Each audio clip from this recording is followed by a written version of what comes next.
Good afternoon, ladies and gentlemen. May I have your attention? I think after a heavy lunch, I don't know how many of you will be awake, but I'm sure that Harish will keep you awake for the next 1 hour.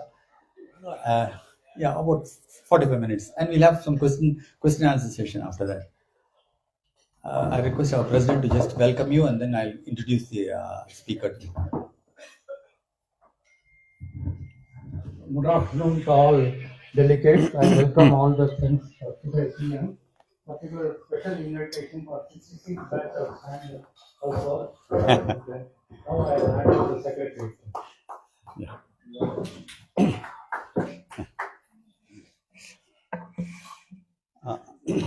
Friends, I take great pleasure in inviting our speaker today. I still remember the day Harish, I don't know whether the day he joined MD Pulmonology, he came with his father. His father was my classmate, Dr.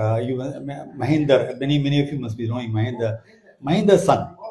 Okay, so Mahinder Nano classmates. So he brought him to my clinic to get my blessings. I told him he'll be one day a great person. I'll admire you, and that's what has happened now.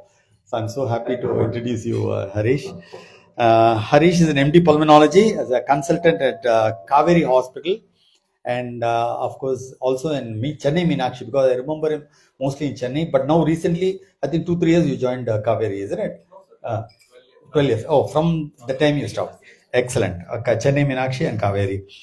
He's a professor of pulmonology in Balaji Dental Medical College at Krompet, isn't it? Krompet. And there's a teaching faculty there for both undergraduates and postgraduates. He's an examiner for MD Pulmonology, and is an invited faculty for many conferences. And with a lot of conferences. In fact, we have called him once to our MP also to talk earlier also on an earlier occasion. And he has got a lot of fellowships to his credit from a lot of respiratory groups, and his numerous publications. In fact, I saw his numerous publication research papers to his credit also. He's involved in various clinical trials in the respiratory field. His special interest is in interventional cardiology, but interventional pulmonology, particularly some procedures like thoracoscopy. In fact, all my cases, I only refer to Harish for all those procedures. In fact, I'm so happy that he's involved in a lot of extracurricular activities. I'm surprised to see Harish in this form. You really trimmed down a lot, Harish. I don't know whether many of you wouldn't have seen him. He's really great. I'll take your advice after this, how you were able to maintain this. Of course, you do a lot of tennis, no? I remember you were doing tennis plays. Yes, tennis plays. Okay, he has a lot of social awareness campaigns he's done in the respiratory field. And we are so happy to welcome Harish to talk to us on pneumococcal disorders, prevention and adult population. That's the topic for the day. And in fact, pneumococcal is one disease which is all pulmonologists know it's one of the common killers in the elderly age group. The moment you become old, most of us will get admitted in the hospital only for pneumococcus, and the tubes will be introduced, and we all have to go through that stage. So if you do not want to get pneumococcal disorder, pneumonia, then the only answer is today, which is going to tell you what you have to do. So I welcome Harish. Please come over and take over stage. Yeah, we'll start off with இப்போ election time இல்லை, அதனால without ஒரு shawl போட்டுலாம் அவருக்கு ஸ்பீக்கருக்கு.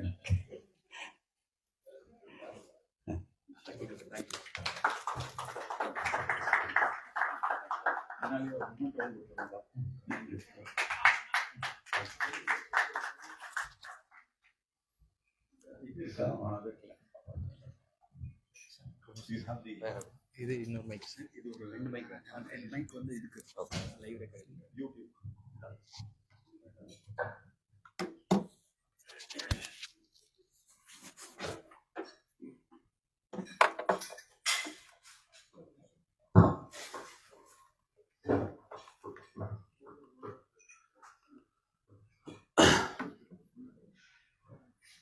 Good afternoon, everyone. I thank IMA Metro for this wonderful opportunity and organizing this wonderful meet and having me here. And today's topic will be on pneumococcal vaccination in adults. Even heroes need protection. What does it mean? Heroes are nothing but doctors and healthcare professionals. That's what they mean. And according to WHO, the vital role of healthcare workers were enlightened during the COVID pandemic. I think many of us would have also had personal loss during the COVID pandemic, including me. And in a place where the healthcare workers are in the front line, we are highly prone for any sort of infection. You know this very well. So, how do we stand in front of community with infection? The main problem with healthcare workers is we are the first line of defense, also first line of infection also. The best saying is that if you want to know what organism is communicable and circulating in the society, the two best places to analyze is, one, I think all of you know, is the schools. Second is among healthcare professionals. I think these two are the first two places where you want to find any initial community organisms growing. These two are the best places to get the organism on what it is going to come. Again, I think most of you would know, again, there is a mini COVID spike in our city, which we see a lot of flu and COVID cases the past 1 week. A lot of healthcare workers, in fact, where I work, are infected with either flu or COVID infection. So this is what this slide means. So PCV 13 in healthcare workers. So they did a study showing that when the healthcare workers were administered the vaccine, the pneumococcal vaccine, 13-valent vaccine, that's a conjugate vaccine, there was an overall 2 times reduction in the infection of the overall pneumococcal disease. Asymptomatic carriage reduced by 2%. This is most important because you might be harboring asymptomatic infection in your pharyngeal wall, usually in the throat, the streptococcus, otherwise called pneumococcus. And this is usually readily transferred to the parents at home, grandparents. The children are the usual carriers of this asymptomatic carriage. Probably they might not get infected, or young adults might not get infected. Those who are really prone or towards the bad side of prognosis are the elders above 50 years. So this is reduced by almost twofold. This is the most important take-home point of all these slides which are shown here. And most importantly, respiratory pneumococcal infection is also reduced by 2 times, and overall respiratory infection is reduced by 33%. So when you vaccinate yourself with pneumococcal vaccine, doesn't mean you're reducing pneumococcal alone. When you have a pneumococcal infection, for that matter, even any viral infection, especially flu and pneumococcus, it is usually a co-infection with other organisms. Why is that so? Because when there is an infection, especially with streptococcus, otherwise pneumococcus, or flu, influenza, the mucosal defense mechanisms are altered. So incidentally, you will have all of these pathogens coming in and infecting you. So the pneumococcal vaccine reduces the overall respiratory infection by almost 33%. So this was again a study done by Garcia Vidal. I'm not going into the study. I'm just telling the essence and important take-home points of the study. Here you see co-infections and super infections in hospitalized patients with COVID. There they almost analyzed 980 patients with COVID. Almost 7 to 10% had co-infection with other organisms. So when you get a pneumococcal infection, most likely you may not survive. 30 to 40%. So another simpler words, mortality rate of pneumococcal infection is 30 to 40%. So this is very important because this is what it is. So pneumococcal conjugate vaccine and COVID, almost after vaccinating with pneumococcal vaccine, they found that there was 32% reduction in COVID hospitalization.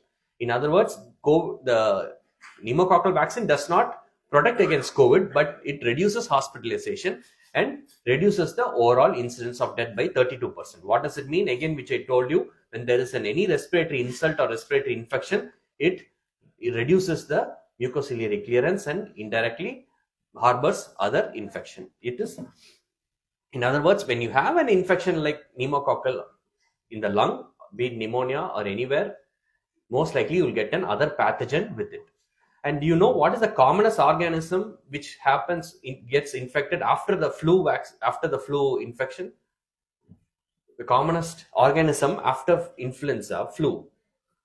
The commonest organism, bacterial organism. Any guesses on that? No, it's not pneumococcus. It is staphylococcus. So, in fact, there are a lot of studies in Europe and UK, the commonest organism after an influenza outbreak is Staphylococcus. Next is Pneumococcus. These two. So, especially diabetic patients, after a bout of flu or any viral, if they have any pyogenic infection, the first thing which we suspect is Staphylococcus. So, always remember, after a flu bout or infectious viral infection, most likely you might get staph or strep. These two are the first two organisms.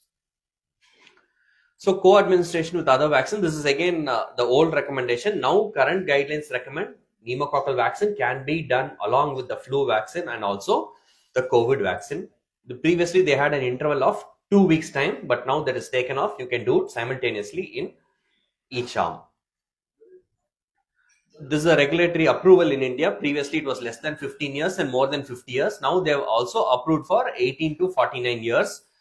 Why? Because if you have comorbids between 15 to 50, you're very well, you can take this. And also healthcare professionals, be it doctors, nurses, biomedical waste disposal people, and also patients with chronic illnesses very well can take pneumococcal vaccine, even if they are between 15 to 50 years of age. This is again a 15-year follow-up study, especially concerning pneumococcal infection. What they have done is it's a 15-year prospective surveillance study wherein they analyzed from 7 hospitals from 1993 to 2008. They wanted to find what are the incidence of invasive pneumococcal disease. If it is an invasive pneumococcal disease, the death rate is going to be high. What is invasive pneumococcal disease? When it gets onto the pleura or when it gets onto the bloodstream, sepsis. In that case, you're looking at a mortality not less than 30 to 40%. It is always on the higher side. So this is a 7-year surveillance, 15-year-old surveillance study from 7 hospitals. They found that invasive pneumococcal disease, the commonest presentation is meningitis. Next is sepsis. Of course, these two are considered to be highly infective conditions wherein the mortality is more than 40%. Next is invasive pneumonia. So, but you calculate this overall, you find an overall mortality of almost 27%. And again, this was what it is. They found this pneumococcal disease was found to be prevalent in all age groups, but most likely less than 15 and more than 50 years of age. These were the patients who were having bad prognosis.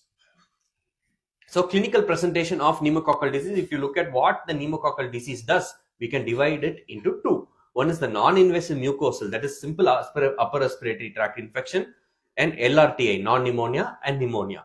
Pneumonia is considered non-invasive.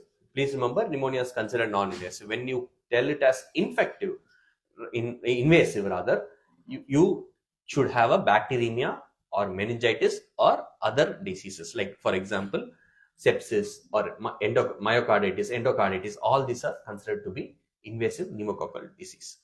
So when you look at this is again the Asian Network of Surveillance of Resistant Pathogen, ANSOR. They found that almost 80% of these patients had pneumonia with pneumococcal infection, and almost 13 of them had concomitant other pneumonia along with pneumococcus.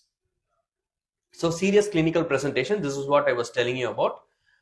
So when you look at meningitis, pleuritis, arthritis, you're looking at a bad prognosis. That is invasive pneumococcal disease. Mortality is going to be more than 40%.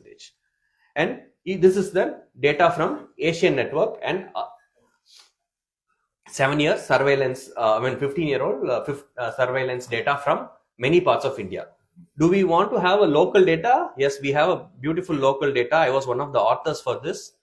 This we did in Chennai Meenakshi. We found that in COPD patients, the commonest organism which grew in their sputum was H. influenza followed by Streptococcus. So these were all COPD patients. This is a local data from our city, Mylapore. Sputum, almost H. influenza was the commonest organism which was grown in the sputum of patients with chronic pulmonary disease. Second was Streptococcus. Why? Because Streptococcus, you might not be able to isolate it from the sputum easily. The reason being, the patients are already exposed to oral cephalosporins or oral amoxicillin, because it is highly sensitive and you might not be able to isolate. How often have you seen your sputum sample saying streptococcus or pneumococcus? Hardly you would have seen any. But in antibiotic naive individuals, this is the commonest pathogen.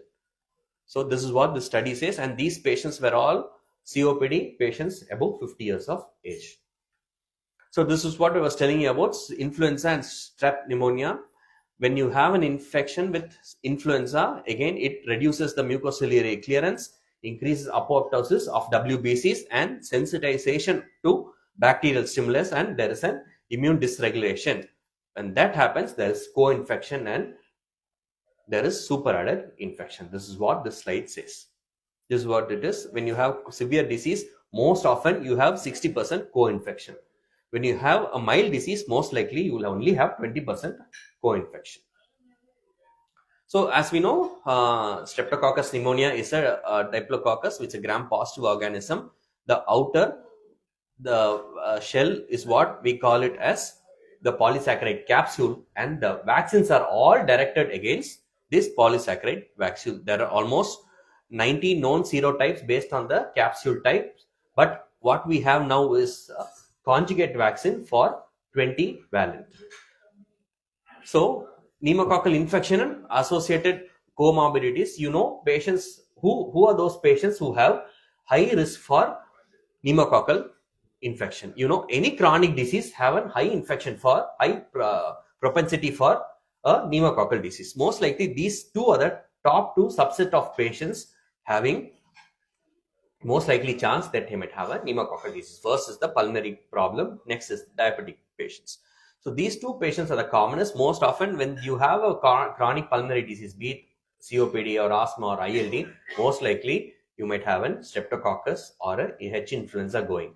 Each time you get an infection with these organisms, the lung function is reset at a lower level, meaning you will be losing your lung volume each time you have an infection, and the infection does not, even after you get recovered from that infection, you might not regain your lost lung function. So that is the reason why we chronically stress upon the importance of vaccination in any chronic respiratory patients, because already the respiratory patients are chronic, already they are losing lung function. Towards over to that, if you have an infection, you lose the lung function even more. That's the reason why we always suggest for the chronic patients, always have a vaccination done first and then start the treatment for these patients.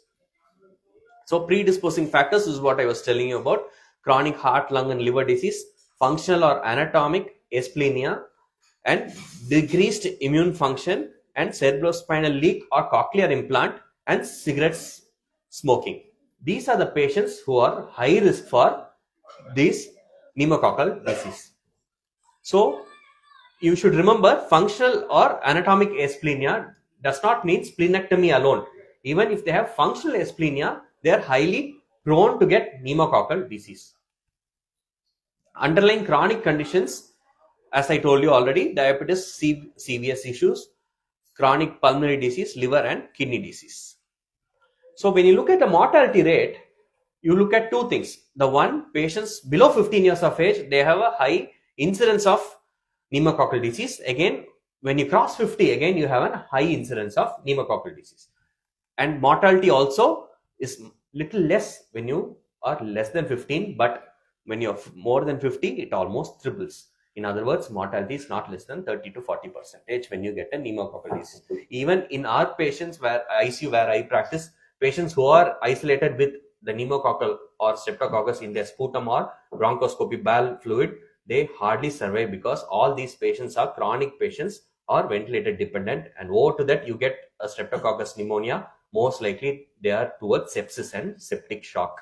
So these patients have a very poor prognosis. A simple vaccination could have reduced this incidence by almost 60 to 80%. So again, HIV and invasive pneumococcal disease mortality, you see almost a 48% mortality in HIV patients, and patients with lung cancer and multiple myeloma patients have the highest risk for invasive pneumococcal disease in this subset of patients. So dysfunctional spleen, most often we think splenectomy patients are the one who should get pneumococcal vaccine.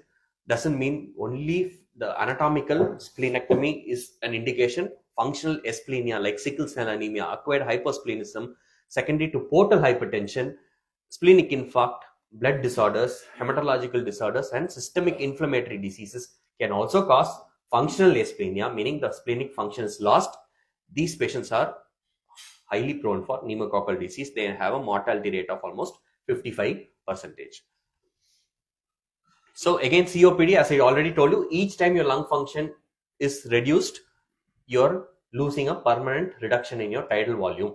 So this is what this is. This slide says progressive irreversible function. As per this study done by Sethi et al., again it correlates with our study which we did at Chennai Meenakshi also, which I projected a few slides back. Highest organism which was isolated in the sputum sample was H. influenza, followed by Streptococcus pneumonia. These two are the major pathogen responsible for almost 20% of strep exacerbation. Again, as I told you, most often we do not isolate Streptococcus because they are already exposed to amoxiclav or oral cephalosporin from their pharmacy itself. Because most often when they come to us, they already would have had amoxicillin, clavulanic acid, they would have taken Monte-Gelsi for everything. So, and then they come over to us. So, most often you don't see Streptococcus at all. So, again, chronic heart disease, again, you see high risk, almost 10% mortality in these chronic cardiac issues. And most importantly, cardiac complication, the greatest beneficiaries of any vaccine are the patients with any chronic issues. If you say chronic, there are only two things or three things which I can think of. One is the chronic lung disease, next is the chronic cardiac issue. Why? Because then, as we all know, the flu vaccine we know has demonstrated excellent cardiac safety, meaning a patient with flu vaccine who has been vaccinated has a much 60% reduced risk of a cardiac event. It is much more than statins or smoking cessation or antihypertensive, even beta blockers. Why? Because flu vaccine has also an anti-inflammatory effect. Almost 60% reduction in mortality post flu vaccine. I think many of the meetings previously we would have spoken about this. When you look at pneumococcal vaccine, 30% reduction in cardiac complication. The reason is here. When there is a pneumonia, there is increased stress, decreased blood pressure, and when there is an increased inflammation, there is more an inflammatory pathway getting activated that causes microthrombosis in the cardiac vasculature, causing cardiac and ischemic and arrhythmia, leading to a cardiac event. So this is the pathophysiology, how pneumococcal vaccination helps in cardiac patient. So this is what I was telling you about myocardial infarction or worsening chronic congestive heart disease. So rehospitalization, usually you get a patient with pneumococcal disease, be it any disease, the 30-day rehospitalization is almost 70%.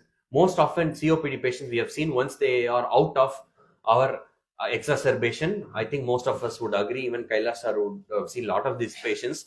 You're out of the hospital, the patient again comes back with new infection after a week or two because of reinfection. These are the patients who were not vaccinated previously. But one good thing is, happy to know that this pneumococcal conjugate vaccine, 3 doses has been followed in the pediatric age group itself. So probably in another 50 years, we might see much of this disease in adult community.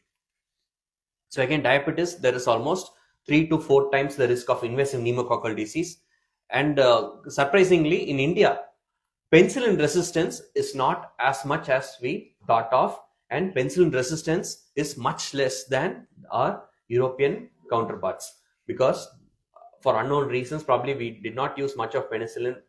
I'm not sure, but all data says in India, we have much less penicillin resistance. That's the reason why you don't see pneumococcus again in the sputum sample or even in the bowel sample if they are taken antibiotics previously. So again, this is what I was telling you about. We have 40% mortality with patients with pneumococcal disease. And smoking cessation. Again, stopping smoking is the greatest beneficiaries of any chronic lung disease, and more so for pneumococcal disease. And pneumococcal isolation in sputum is much more in smokers because their mucociliary defense mechanisms are altered and they have a more propensity to retain sputum in their lungs. This is what this slide is about. Again, alcohol abuse, mass gathering, even newer guidelines say that Hajj pilgrimage, Kumbh Mela pilgrimage, all of these patients should get vaccinated with pneumococcal conjugate vaccine before it. I think Hajj has made it mandatory that flu, influenza, and pneumococcus vaccine to be taken before um, you go to the Hajj pilgrimage. And also mining, building, and many of the companies, like for example, many of the companies like NLC and Coal India, they have a patient welfare program wherein they can get these pneumococcal vaccine under the central government scheme. That is also good news for these patients. And patients who are on long-term nursing care facilities, who are bedridden, they are also highly prone for the invasive pneumococcal disease. So evolution of the pneumococcal vaccine, I'll just run through this. We all know first was the PPV vaccine, that's a polysaccharide vaccine, and then we got the polysaccharide 14 vaccine, then we got the pneumococcal conjugate vaccine 7, and then currently we have the pneumococcal conjugate vaccine 13. And currently we also have the pneumococcal conjugate vaccine 20. Not in India yet, probably in another 1.5 years we'll get it. So this is the timeline of the pneumococcal vaccine. So I'll just highlight upon 3 studies and tell you the essence of the study. The Capita study, Louisville study, and the Bryant et al. Study for clinical trial. The Capita study is one of the largest phase 4 studies conducted in the world, which aims to find the vaccine preventable episode of first pneumococcal pneumonia. And their secondary endpoint was to find when the patients who have had the vaccination go on to have a non-bacteremic or non-invasive pneumococcal disease. And also they tried to find out when these patients had the first episode of vaccine-induced invasive pneumococcal disease. So they vaccinated everyone. They found when would they get pneumonia, when would they get non-invasive pneumonia, when would they get invasive pneumonia. These 3 were found out. They took almost 84,500 patients, 84,500 patients, and out of these, they separated them into 44 and 44,000. 44,000 got the vaccine, 44,000 did not get the vaccine. They found that almost 46% reduction in the first episode of vaccine type pneumococcal pneumonia. And also they found that 45% reduction in the first episode of non-bacteremic, non-invasive pneumococcal pneumonia. And interestingly, this was the greatest thing, 75% reduction in the invasive pneumococcal disease. Because when you look at invasive pneumococcal disease, you look at a mortality of more than 40 to 50%. That is reduced by almost 75%. That's a huge number when you compare such a huge number, because these studies have represented the population wherein they took the vaccine naive individuals from the northwestern Europe. So these patients were not exposed to any vaccine previously, and almost 84,000 patients were represented from the population.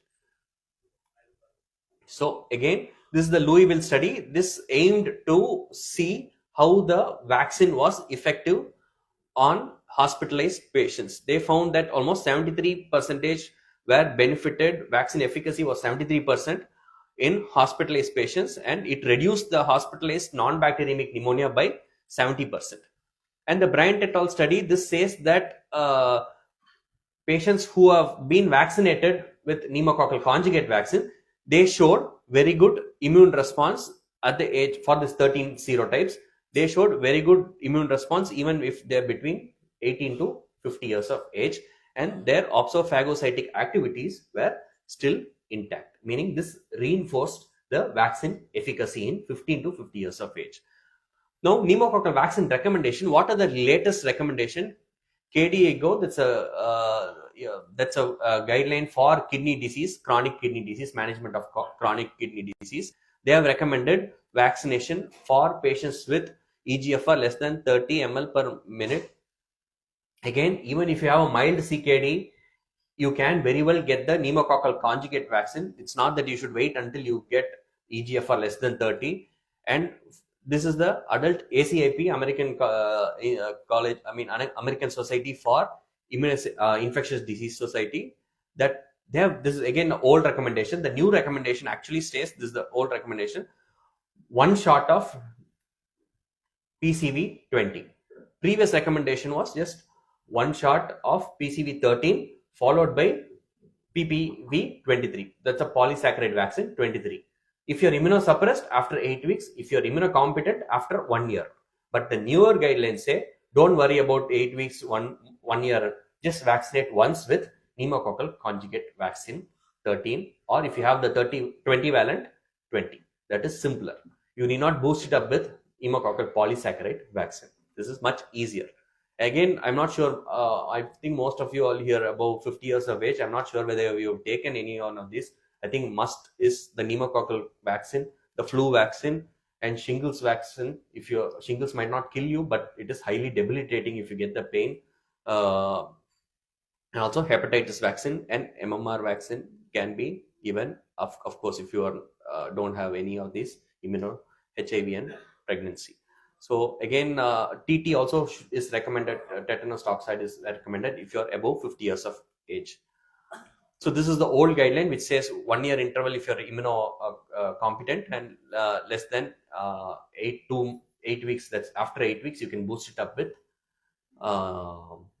polysaccharide vaccine if you are immunocompromised. But the newer guidelines say just one shot of PCV 13 or PCV 20. Simple.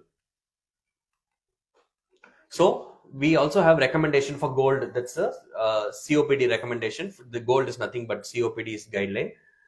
We just any patients more than 50 years of age who have COPD definitely would get benefited with one shot of PCV 13. Again, ADA, American Diabetic Association, they have also recommended the flu pneumococcal vaccine is the commonest vaccine preventable diseases. I mean, for these patients above 50 years of age. But still, if you're below 50, if you're having any of these immunocompromised condition, don't bother. Just get the pneumococcal conjugate vaccine. Again, this is for the Geriatric Society in India. Again, that's recommended, and IMA also is recommended. This is the Indian guideline which came out 4 years back. This is an Indian Chest Society by Rajadhar et al. They have also recommended the pneumococcal vaccine, but this was again an older recommendation. Newer recommendation is just one shot of conjugate vaccine once. And Indian Association of Occupational Health, they have already been very vocal about vaccination. They have also recommended the same. And RSSDI, again, as you know, RSSDI is the Indian Society of for Diabetes in India. They have also recommended PCV 13 vaccine. So summary, PCV 13 is immunogenic. These patients, after vaccination with conjugate vaccine, these patients still on follow-up demonstrated very good phagocytic activity, opsophagocytic activity. That's a measure on how the vaccine has fared and how the vaccine has protected you. These patients, even on follow-up after 6 to 9 years time, they were having still considerable amount of vaccine preventable disease as per the vaccine type pneumococcal strains. And it can be co-administered with flu vaccine and also COVID vaccine as well. And if you look at the appropriate PPV PCV 13, that no more exists because it's only one dose of pneumococcal conjugate vaccine. And I think the greatest beneficiaries of this vaccine, I've seen it personally on all my patients. These patients once get vaccinated, they themselves come back again to get the PCV 13. I tell them this is just once in a lifetime, but they want this vaccine every time they come in.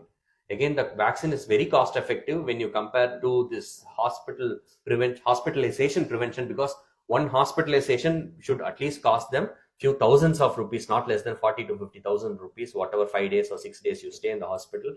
But this vaccine, when you compare that to the vaccine cost, it is nothing for the patients. And any questions on vaccination or any practical points, I would like to hear from you all. Thank you very much.